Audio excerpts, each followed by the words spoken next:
Hello दोस्तों, कैसे हैं आप सब। एक समय की बात है, एक डाकू था। डाकू का काम होता है डाके डालना, लोगों को मारना, उनके रुपए गहने लेकर 9-2-11 हो जाना। बस यही काम उस डाकू का भी था।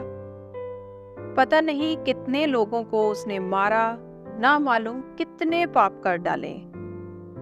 एक बार एक स्थान पर सत्संग हो रहा था। कोई संत कथा कह रहे थे। सत्संग में बहुत सारे लोग आए हुए थे।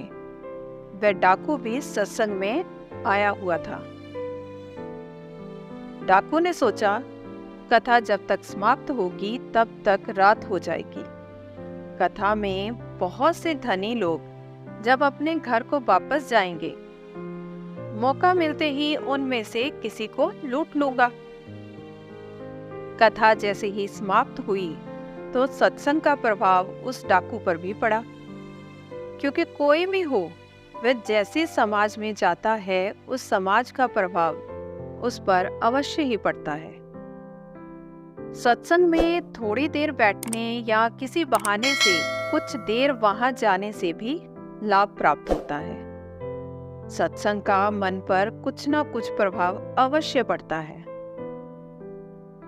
कथा सुनकर डाकू को लगा कि ये संत तो बहुत अच्छे हैं। उसकी ये धारणा इसलिए बनी क्योंकि कथा में उसने सुना कि मरने पर पापों का दंड अवश्य मिलेगा। इससे वह घबरा भी गया था। वह संत के पास गया, हाथ जोड़कर विनम्र शब्दों में संत से बोला, महाराज, मैं डाकू हूं। डाका डालना मैं छोड़ नहीं सकता, क्योंकि ये मेरी जीविका है। क्या किसी उपाय से मेरा उद्धार हो सकता है? संत कुछ देर तक सोच विचार करते रहे, फिर बोले, तुम झूठ बोलना छोड़ दो, तुम्हारा कल्याण होगा। डाकू ने यह बात मान ली। वह संत के पास से लौट पड़ा। कथा सुनने वाले सभी वापस अपने घर चले गए थे। अतः उनमें से किसी को लूटने पाटने का डाकू को अवसर ही नहीं मिला। डाकू ने फिर राजा के यहाँ डाका डालने का सोचा। डाकू राजमहल की ओर चल पड़ा। महल के पहरेदार ने डाकू को देखा तो उससे पूछा, कौन हो तुम? डाकू ने उत्तर दिया, मैं डाकू हूं और यहाँ डाका डालने आया हूं।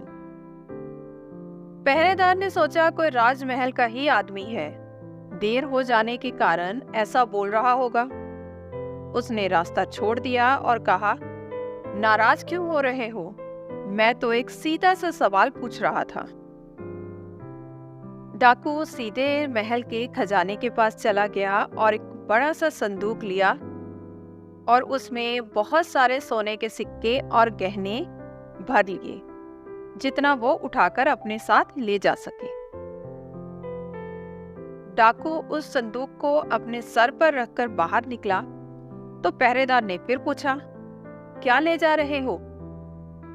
डाकू सोच रहा था कि यदि इतना धन लेकर मैं महल से बाहर निकल गया और पकड़ा नहीं गया तो आज के बाद मैं कभी डाका नहीं डालूंगा, क्योंकि उसे अब यह काम करने में अच्छा नहीं लग रहा था।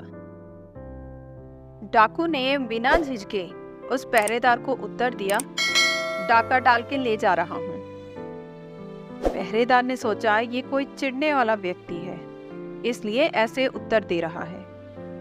संदूक में कोई साधारण वस्तु ही होगी। उसने डाकू को नहीं रोका। सुबह होते ही राजमहल में हंगामा मच गया। गहनों वाला संदूक गायब था। पहरेदार से पूछा गया तो उसने सारी बात बता दी। राजा ने गुप्तचरों से उस डाकू का पता लगाने को कहा। उसके सच बोलने से राजा बहुत प्रसन्न थे। डाकू को राजमहल में बुलाया गया और राजा ने उससे वह गहनों से भरा संदूक वापस नहीं लिया और उसे महल का प्रधान रक्षक बनने को कहा। डाकू ने फिर राजा से अनुरोध किया कि वो संदूक महल में वापस लाना चाहता है। उसके बाद ही वह राजमहल का प्रधान रक्षक बनेगा।